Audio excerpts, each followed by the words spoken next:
Good morning and happy Thanksgiving. I just got back from a walk with the dog. It's my hair. And of course, I have this habit where I get out of the shower and then I walk the dogs and my hair is wet and it's winter, so my hair freezes. So yeah, my hair is frozen and, well, it's not frozen now. It's now I'm inside, so it kind of defrosted. Did you ever think like that when your hair is frozen, like if you touch it, it'll break? It doesn't. Well, at least not here. I don't know. Maybe you could be in Alaska or the North Pole or something and it will. It'll just like break in half. But anyway, so I'm just making this video because I know I haven't made a video in a really long time. So I figured I would give you an update of what is going on. Nothing exciting. So my son has moved back in a few months ago, and that's really nice. We are, and if you have kids, you'll know exactly what I mean when I say this, that we are friends now and not enemies. So it's been really nice having him around. He's really good company. We have some really funny conversations. So yeah, so that's working out. I had originally posted the video of me walking the dog, but it was like, it was all over the place. So yeah, I was walking the dog. I haven't walked him in a while, and I will tell you why. There's nothing wrong with the dog, although he does have arthritis in his knees, so when he does go for a walk, he limps for a little while. As you know, he's getting old. Well, they consider him a senior, but I don't consider him a senior. I think he's 11 now. So my son had moved in with me. I started working in Manhattan, which I really didn't want to do, but they threw all the bells and whistles at me, so it was kind of an offer that I couldn't refuse. It was actually an agency that contacted me. It was a few months back. And I actually had a few companies that were interested in hiring me. And one, it's a very big construction company in Manhattan also. And I didn't want to take it because the things you hear, how they treat the people that work there was, I didn't want to deal with that. I'm getting a little bit too old to play the game of being abused by a boss and just the toxicity that goes around. And, I have a friend that works there and he's dealing with it, so. And, he wanted me to work there because, the two of us worked well together. Not saying that we would have been working together because he is in a different capacity than I would be in. But anyway, so that was kind of like a no. So, but this agency had called me, and they actually called me about a different company as a field super here on Long Island. And then they got back to me about this company in Manhattan and said that he really needed to hire a PM, that the PM that he has not working there. I guess they had a bad falling out or whatever. So they threw all the bells and whistles at me. I pretty much got everything that I wanted. So I decided to take it. So I like the company that I'm working with, and I like the person that owns it. He's very nice. It's very easy to work with. I work I go 4 days a week into Manhattan. 1 day I work from home. Sometimes 2 days I work from home. It depends.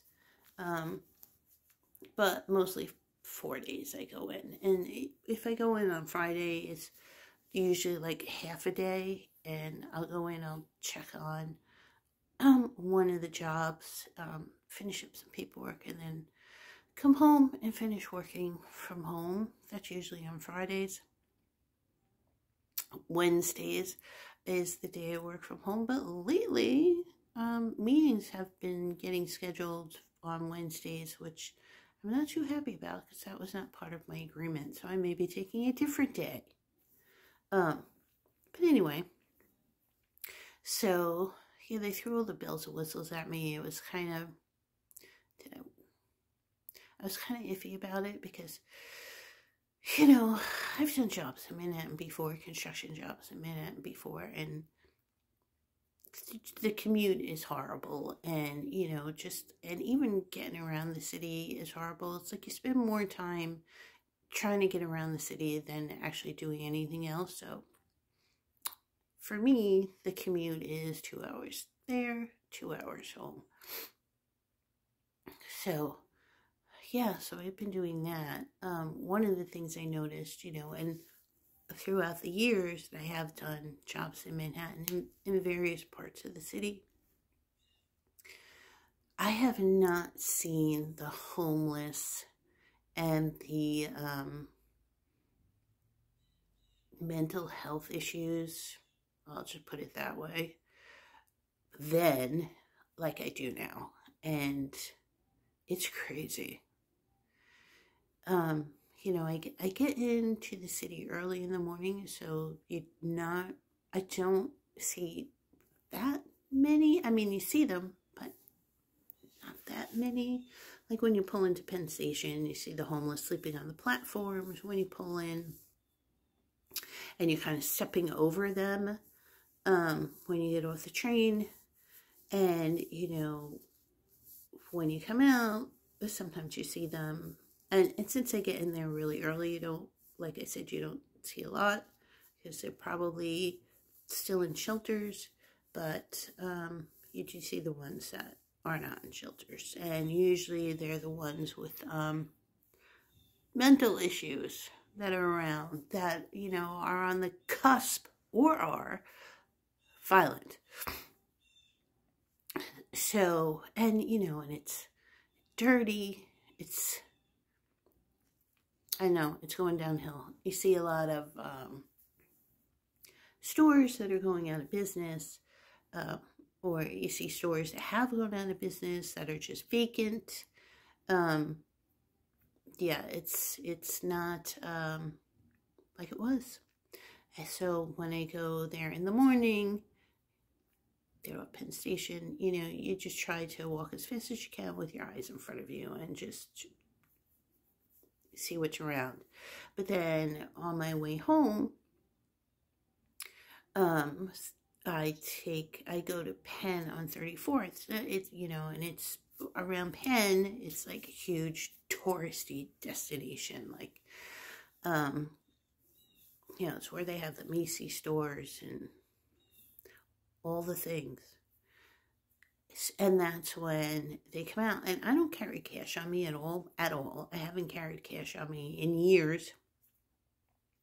But that's when they come out. That's when you see them on the sidewalks. And, you know, they're coming up to you and they're asking you for money or cigarettes or food or harassing you somehow.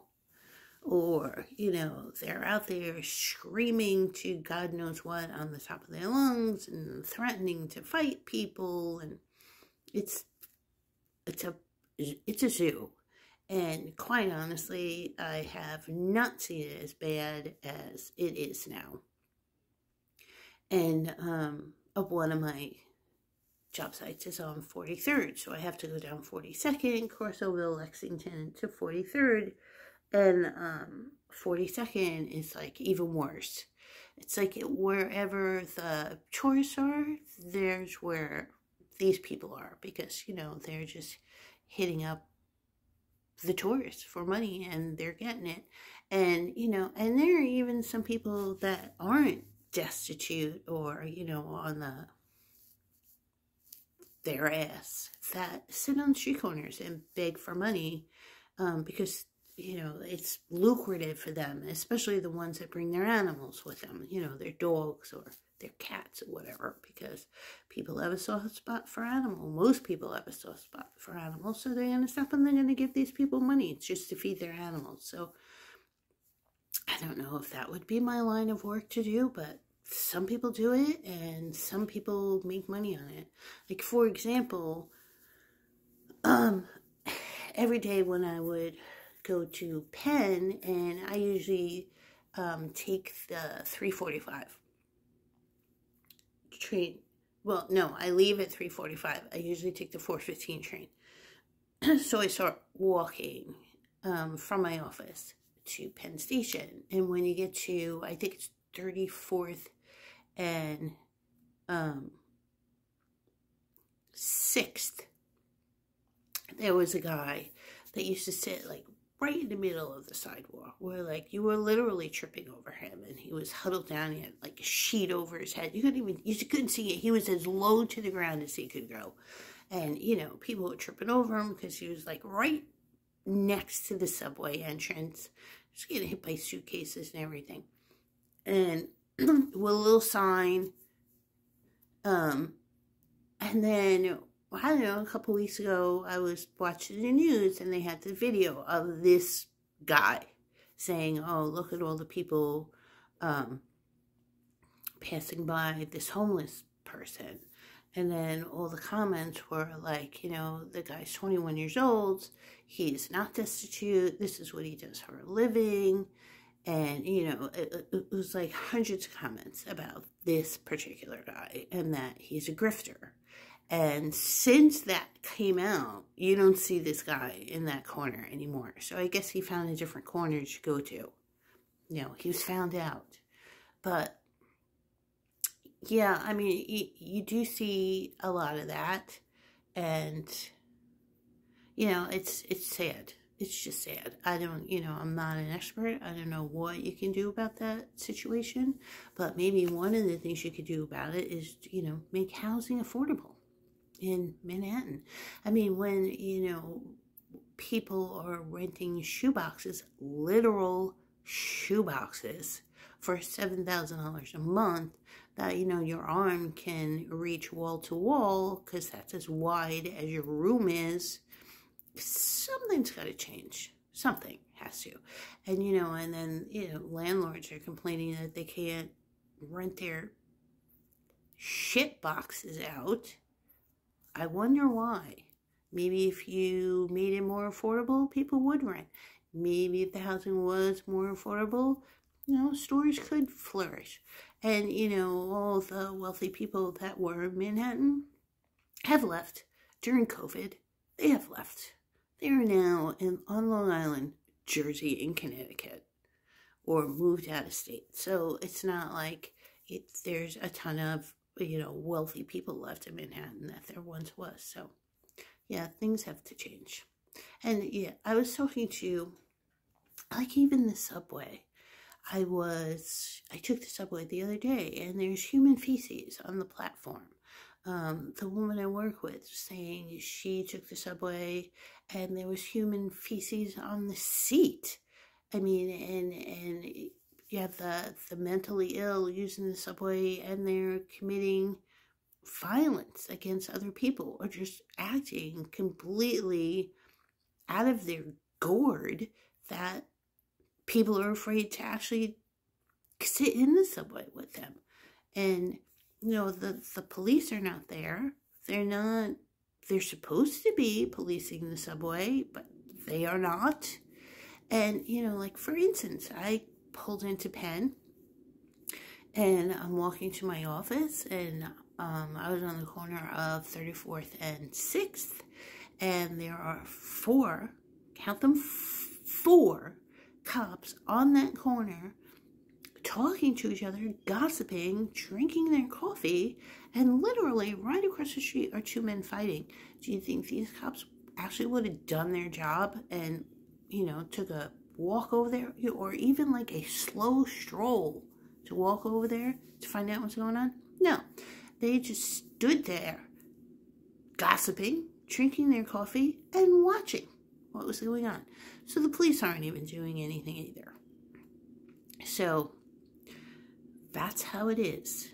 And, you know, I was talking to the woman that I work with, too, the other day, because she came in the office the other day, and I was saying to her, you know, people spend a lot of money to go into Manhattan, and it's just to get there from wherever they're from, different countries, or wherever they're, you know, different states. And they spend a lot of money to come into Manhattan. They spend a lot of money to stay in Manhattan. And this is what they get. It's disgusting. It really is. And, you know, it's just, and it's expensive all around. Like all around. Not just the rent. It's just, like yesterday, actually, I walked to one of the job sites and I stopped at a bagel place and I got a sausage, egg, and cheese on a plain bagel and a bottle of water is what I got.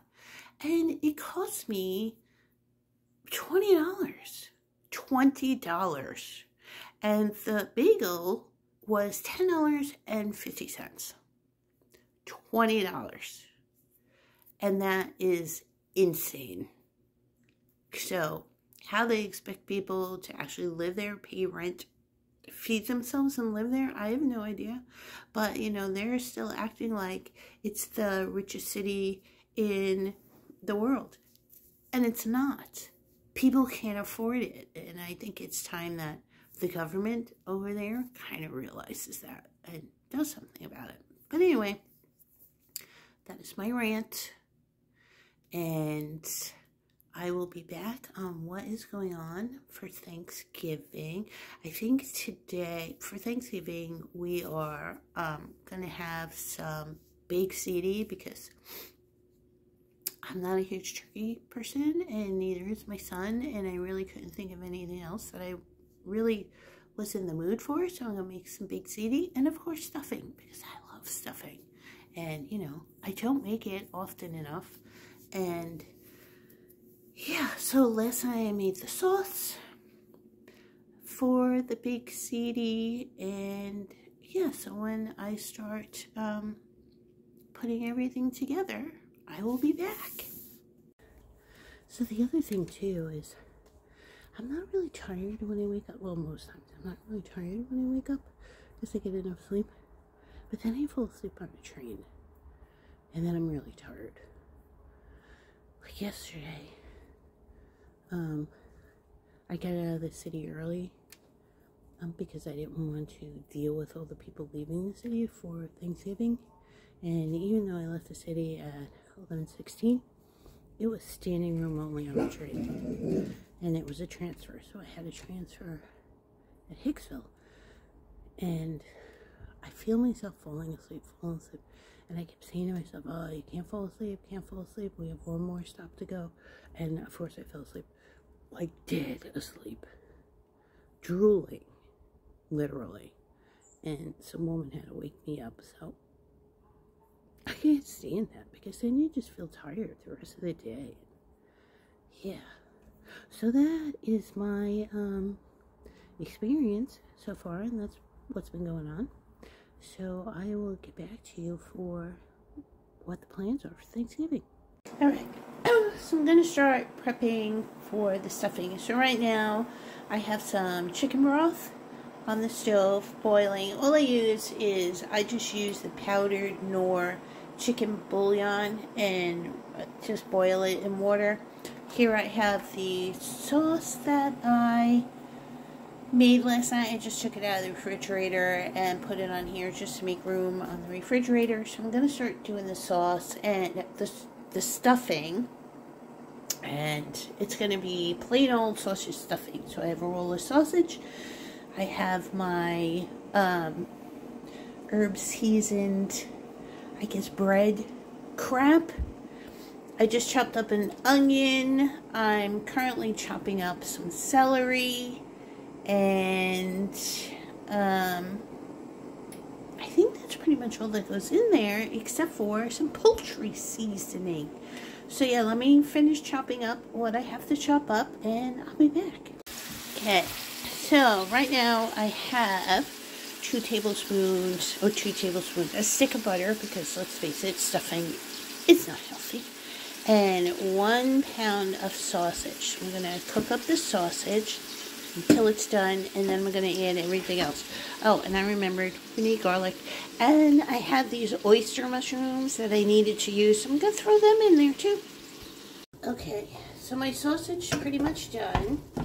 I'm going to throw in, and I have this on low too. So I'm going to put in my celery, and I am not a huge celery fan, so I don't really put a lot in there. My onion, and it's just one sweet onion chopped up, and also the mushrooms. I'm going to save the garlic for last to cook this up a little, just so that the garlic doesn't get overcooked. And then I'm going to give this a nice stir.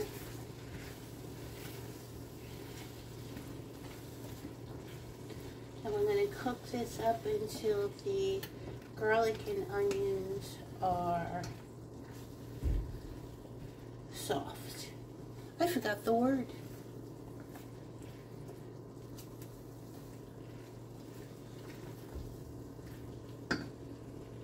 Okay, we're going to get some pepper.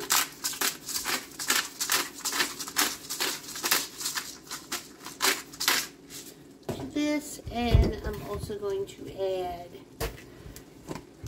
garlic. Now, I love garlic, so I add like a ton of garlic to everything that I cook, but you know, you add what you like. It's always to taste. Like any herbs or seasonings are always to taste, especially in cooking. Baking is more of a science, so whatever they tell you in the recipe, that's what you use. Baking isn't exact, where cooking is mostly to taste. Alright, so we're gonna continue to cook this.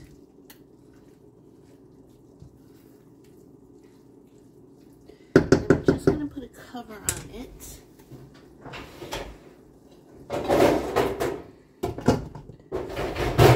And like I said before, it's on low, so I'm just going to put a cover on it until everything's softened, and then we'll get it all together.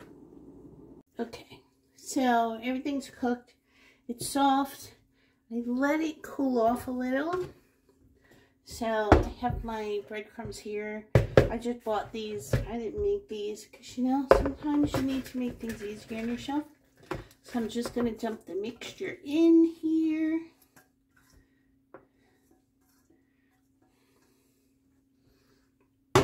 I'm going to mix it up.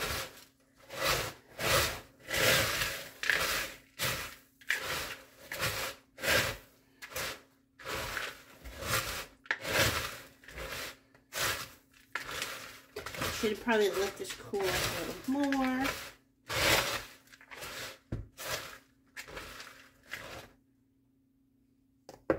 I think we'll be good with the egg. Hopefully we don't wind up with scrambled eggs. So you have to add 1 egg into this. It's just a binder. I'm just, well, obviously I'm not making turkey.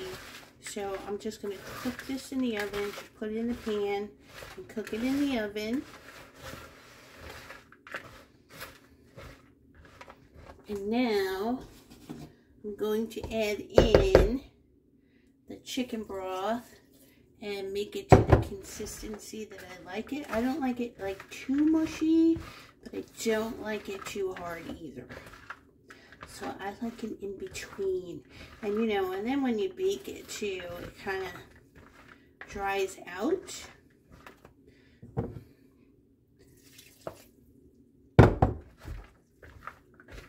So, and then with this also, I'm going to make a brown gravy that you can put on top.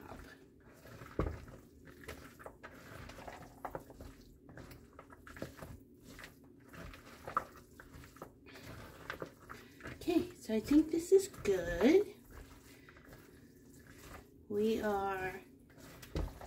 I'm going to let it sit for a little while till like all the breadcrumbs suck in all the liquid. shouldn't say suck in, absorb all the liquid. So we're just going to let it sit here for a little while. If I need to add more, I'll add more. I don't think I will. And I am going to finish my laundry. While I was waiting for this to cool off, I actually mopped and vacuumed the kitchen. Do you ever have like a kitchen floor for some reason? It just gets so disgusting no matter how many times you wash it. Oh, and I found this mop that I really like from Libman. It was like, I had a, you know, I've bought Swiffer sweepers like over the years, and they only last a couple months for me, and then they just stop working. No matter, I could change the batteries, I could play around with the stupid thing, it just dies. And they're not cheap. And then to buy the pads all the time, it's not cheap. So I went and I bought a Libman mop, and it has a spray nozzle that you could spray. It's got a removable pad that you can wash, and you add your own cleaning solution into it. It was $30, which, you know, is a lot for a mop, but if you think about the Swiffer, what you're paying on that thing between the mop itself, the pads that you're constantly buying, and the cleaning solution, you're spending a hell of a lot more than $30. So, yeah, highly recommend. It's the Libman mop. I forget what it's called, but it's got the, I'll show you.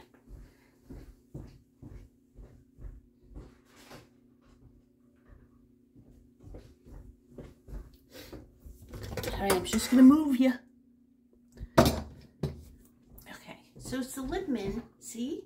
It has this removable bottle. You put your own cleaning solution in here. I just have Fabulosa and some water. It comes with a removable pad, which I don't have on right now because I'm going to throw it in the wash. And it's your own spraying thing that you just pump the nozzle and it works. But here's the pad. It just gets stuck on by Velcro. When it's too dirty, throw it in the washing machine. So $30, good investment. Hell of a lot better than Swiffer. Because by the time you figure in the calculations for Swiffer, the box of pads itself, it's $10. Even if you buy the store brand, it's still a lot of money. The cleaning solution, and you have to buy theirs because I haven't been able to find a store brand that makes their bottles. Those things can be $10 to $15 a piece. So, and then by the time you buy the mop, that's almost $20 itself. So, even though you're buying it individually and it's like a small chunk of change each time you shell it out, it's still a hell of a lot more than $30. So, highly recommend you getting one of those mops. Alright, I'm going to finish the laundry, and I'm going to wait for the stuffing for the breadcrumbs to absorb the stuffing, the liquid, and then I'm going to start prepping on the baked ziti. So I'm just going to throw a pot of water on and bake my ziti. Okay, so I have the stuffing in a pan. It's just going to go in the oven. I will say I forgot to add the poultry seasoning in the bowl, so I put it in here and mixed it up in here. Good thing, you know, I had all the ingredients in front of my face so I wouldn't forget them, right? Yeah, okay. So I'm just going to cover this up with saran wrap, and that'll be ready to go in the oven. Alright, so right now I have baked ziti in the pot boiling. So what I'm going to use is, I have some ShopRite brand mozzarella, the brick. I have ShopRite brand mozzarella, again, shredded. I have some ricotta cheese. I have some Parmesan cheese. And I'm also going to use some Italian seasoning and some basil. Maybe some oregano. I'm not sure. Maybe just a pinch of oregano. I'm not a big oregano fan, but my son likes oregano, so maybe just a pinch of oregano. So when I start getting this together, I'll be back. Okay, so we're going to start putting the ziti together. I have one box. This is just Ronzoni ziti because it was on sale. I don't cook it all the way because it's going to cook the rest of the way when it's in the oven. So my ziti's in there. Let's see. Is he going to stop? Ah.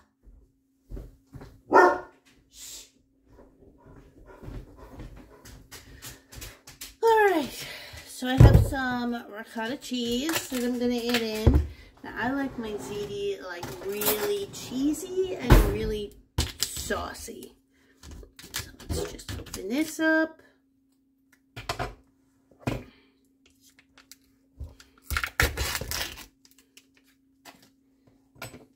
Get this out.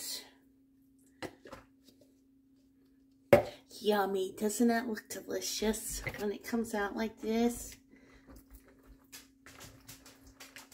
But, you know, it'll melt by the hot noodles. And, you know, just mix it up as best as you can.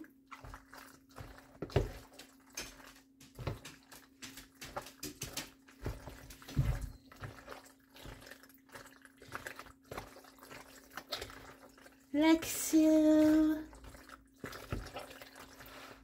Gonna just add in some Parmesan cheese. Big ziti, pretty much. The filling from big ziti is pretty much just like lasagna, except you're just not using lasagna noodles. And you're not layering anything. You're just throwing everything into a big pot. So put in some Parmesan. Seems like I had enough left in that to use. We're just going to add in some shredded mozzarella.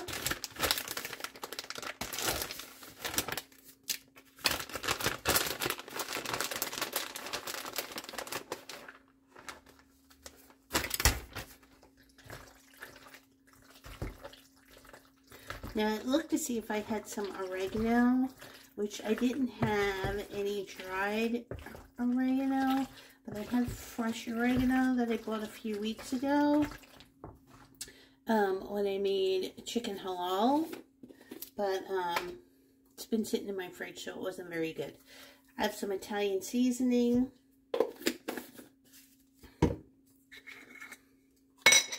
and some basil. We're going to mix all of this up together.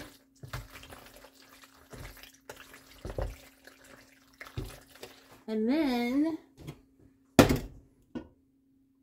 I have my sauce that I made.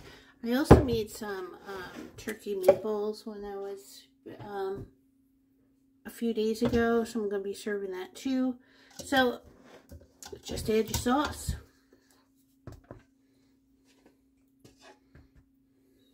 And you have to remember that the pasta is going to be absorbing a lot of sauce.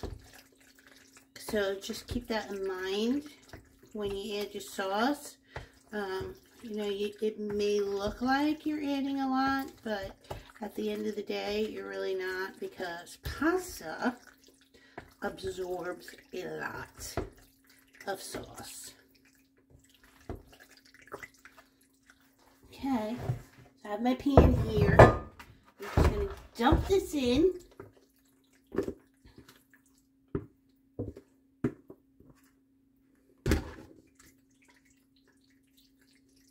Get this out of the way so you can see.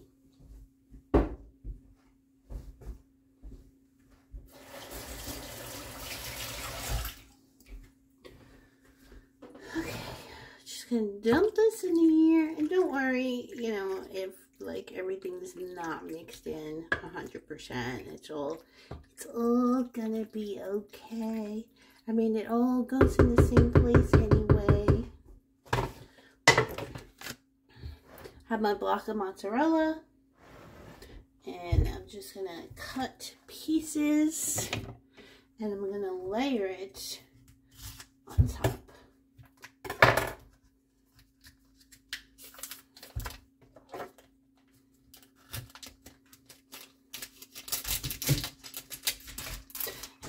the dog is here because, you know, cheese. If I can get it out of the package, we will be back in 1,000. Doing good here. Here we go. Now we're cooking with Crisco. So I'm just going to cut slices. Of course, we have to give one to the dog. There you go. Because, you know, that's his toll payment. We're just going to put it on top.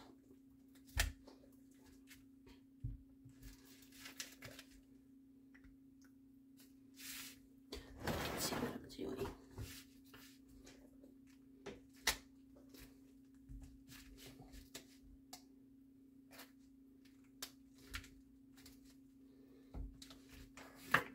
I'm getting hungry myself. Cooking all this stuff. I made myself some, well, I shouldn't say myself. I made me and my son, although I'm the only one that's been eating them, some breakfast burritos with eggs, spinach, potatoes, cheese, and turkey sausage. So I think when this is done, I am going to make myself one of those that I have in the freezer. Alright, so what I'm going to do with this is I'm going to put parchment paper on top. So the aluminum foil, and then I'm going to cover it with aluminum foil, and I'm going to cook it. And then, like, towards the end, I'll take, like, the foil off so that the mozzarella on top cooks. And the reason why I'm doing it with parchment paper first is so that the cheese doesn't stick to anything. It'll be easier to take off because it will, once it starts melting, it will actually, you know, it's really nice. So that's how I'm going to do it. And then when it's ready to be cooked, I will throw it in the oven at about 350 for about an hour and have it cooked through.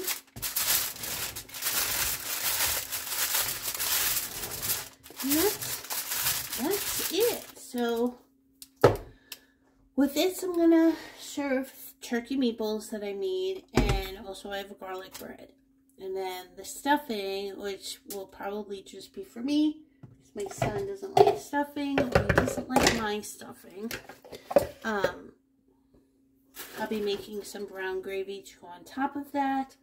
And then we have a dessert galore because, you know, I went into the store yesterday and I was like, oh, I need turkey. I need some desserts for Thanksgiving. And, you know, hello, they were in front of my face. So, of course, I bought them. So, yeah, so when I make everything and everything comes out of the oven, I'll show you what it all looks like. So, my stuffing is ready. And, of course, I had to take a sample piece. It's very good. It's my favorite stuffing. It's, like, super simple to eat, to make, and I don't like anything fancy. This is all I like. It's what I grew up with. This is what I like. So, yeah, my stuffing is done. This is what it looks like. Tasted great. So now I'm just waiting for the baked ziti to finish. And when that's done, I'll show you that. Okay, so the baked ziti's out of the oven. It's cooked for about an hour. I have the meatballs and the garlic bread. So we're going to eat dinner now, and I will see you probably next day. So I just got back from Lidl. Figured I'd show you what I got. So I got 2 new Ficel cheeses because I have a lot of fresh spinach left over. And I'm going to make spinach artichoke dip. Sour cream. I got Dunkin' coffee, which is like $1.50 cheaper at Lidl than it is at a grocery store. I got some scent beads, tea, milk, whole milk because they didn't have 2%, light mayo, 2 bouquets of flowers. They really didn't have a lot to choose from. These were pretty much the only 2. And for some reason, one was 30% off and one was not. And, you know, of course, not looking, I picked the most expensive bouquets they had. And then I got these window clings, which I thought were really cute. So, get that one. Oh, and we have snowflakes. And I got myself a Dutch oven. I'm going to make myself some no-knead bread. Probably later on today or tomorrow. I also got 2 outdoor steaks, 2 Gnome Merry Christmas outdoor steaks that I already put outside as I was bringing this stuff in the house. So yeah, that's what I got. Oh, and I got some toilet paper. That's it. Okay, so we're going to use spinach artichoke. We're going to make spinach artichoke. And what you need for that is a block of cream cheese, which I have in here, spinach, and like I said, I have fresh spinach that I needed to use, so that's what I'm using. You can use frozen, just thaw it out, wring it out, get all the moisture out. You're going to need a can of artichoke hearts, some Parmesan cheese, mayo, I have light mayo here, and some sour cream. And I think, oh, and mozzarella.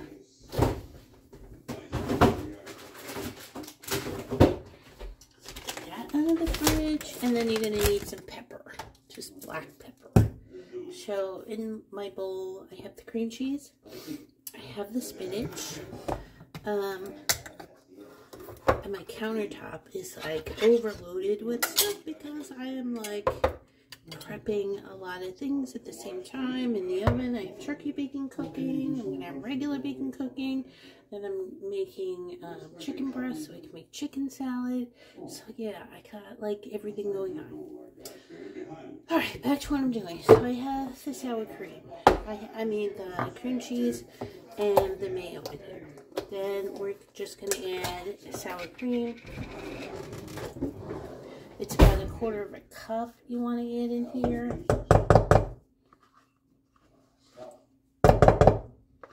It's about 1/4 cup what I had left. So I could put this back in the fridge.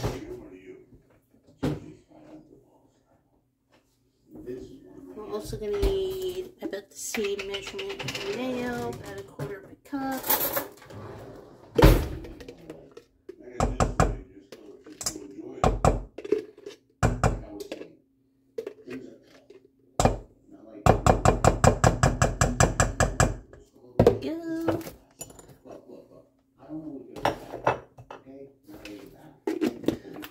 We need about 1/2 cup or more of parm, totally up to you. And then it's going to be the same amount of mozzarella. If I can get the bag open, it would be doing really, really good. But for some reason today it doesn't want to open for me. There we go.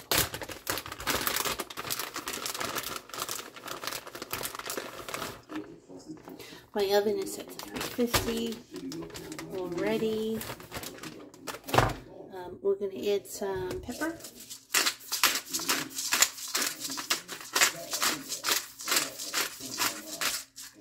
Peppers to taste. And then with the artichoke hearts, you're going to take this can, you're going to drain the water, and then you're going to try to get as much liquid out as you can of the artichokes, and then you have to chop them. So I'll be right back when I do that. Okay, so I chopped up my artichoke. I'm just going to add them to the bowl.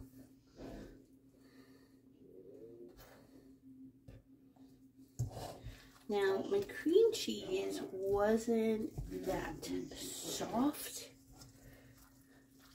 So I did take my hand mixer out just in case. And this spatula may not be the best decision to make. Let me get like a regular wooden spoon.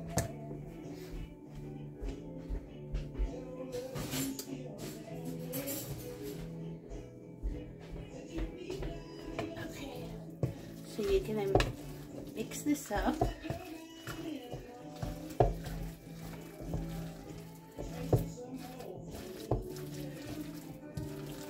You don't have to worry about that, like it's totally incorporated. Just try to get the cream cheese as incorporated as you can into it. But it doesn't have to be perfect because it goes in the oven to cook some more. And you know what? When it comes out of the oven in the pan, you can mix it again. And what I'm doing with this, I'm not going to leave it out as a dip, because what I'm going to do is I'm actually going to freeze it, because I use this for cooking chicken and pasta. I use it like a pasta sauce, and I put it on top of chicken, and you could pretty much use any poultry if you want, and you could pretty much add it to anything that you want, and it makes it taste like wonderful. Alright, so you're just going to spread this around the pan. The pan I just sprayed with some olive oil spray, and then I'm just going to put this in the oven. It cooks at 350 for about 20 minutes until it's like heated through and all the cheese is melted and all. And then I'll take it out and I'll show you what it looks like.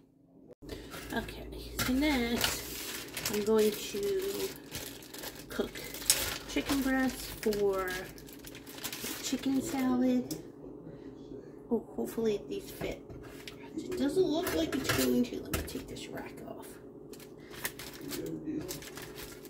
Put this in the sink.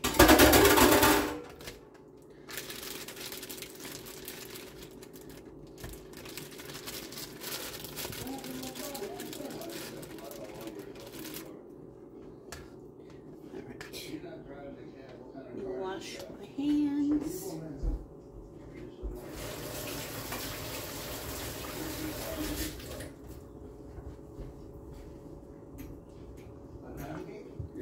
So for these, this is my celery. All I did was I took the celery that I used yesterday and the bag of chicken breasts that I had, and I put them both in one large freezer bag just together while the chicken thawed.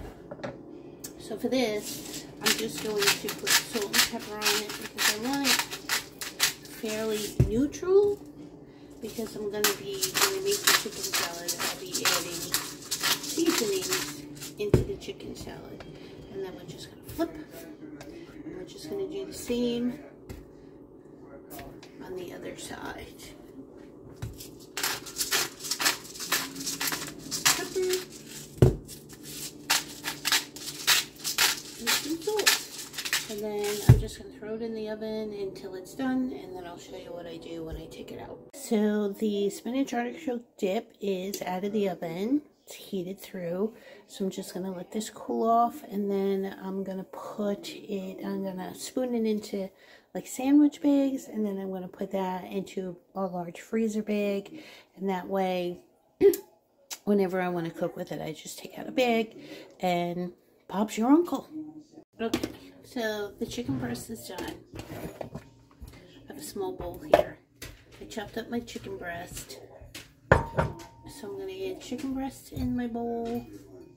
I chopped up some celery. I'm not a huge celery fan, so I don't use it a lot. So, okay. I have some minced onion. You can use onion powder. I just don't have it. Pour some of this in there. I have some garlic powder. Put some of that in there. Break out the mayo.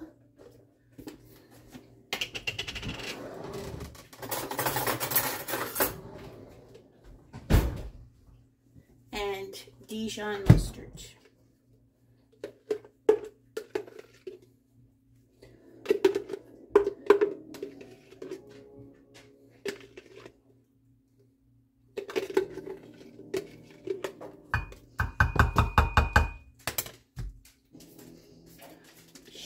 up a little.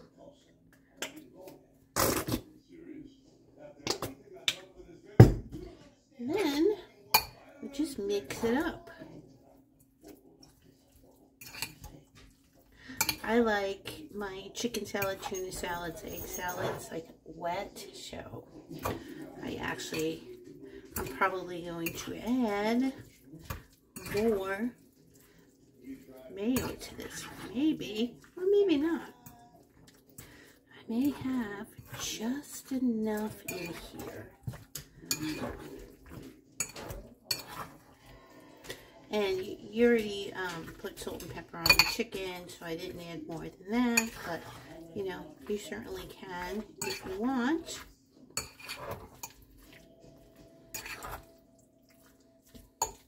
So, yeah, so this is good to go. I'm just going to put the top on the bowl. And in the fridge it goes. Okay, so I bagged up the dip. So I have 1, 2, 3. I'm going to put all 3 in this freezer bag, put them in the freezer bag, and yeah, I think that's all the cooking I'm doing today. I think tomorrow I'll do the no-knead bread, and I'll show you if I wind up doing that. So yeah, I'll see you tomorrow, which would be Saturday.